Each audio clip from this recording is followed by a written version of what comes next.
What if the English language wasn't made to help you communicate, but to control you? Welcome to the Spell of English, the most dangerous operating system on earth. This is part 2 of the Power of Words project, where we decode the world's most dangerous spells. And today we're going to pull back the curtain on English, the official language of empires, courts, and colonizers. And I'm about to show you how this tongue was tuned for domination, and how to flip the script. So number 1, English.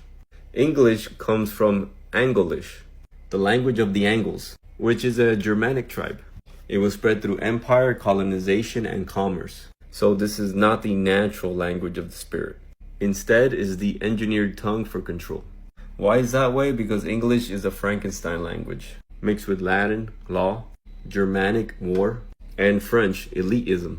And it's filled with double meanings, legalese, and reversals to trick the subconscious. The entire system was built to confuse, contract, and consent without realizing it.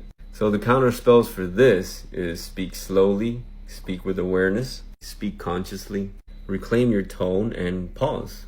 You know, silence is a sacred spell as well. Number 2, contracts and consent words. So English is a language of contract law. And this is why you sign agreements and submit forms, which are legal bindings written in spell form. Why it's this way? Because every time you say I understand, it means you're standing under authority. When you apply, you're begging for permission. And these are consent words built in everyday speech. Some counterspells for this is never say I understand. You can say I overstand or I understand.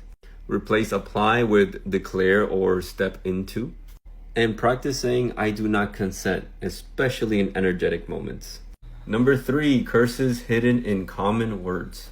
The architects of this language were aware of phonetic inversion magic, and they embedded opposing frequencies in simple words. Why it's that way? Well, live backwards is evil. God equals dog reversed. Blessed equals be less. And it comes from Bledsian, which means marked with blood. And spell equals to enchant and bind by utterance, which is a spoken word, statement, or sound.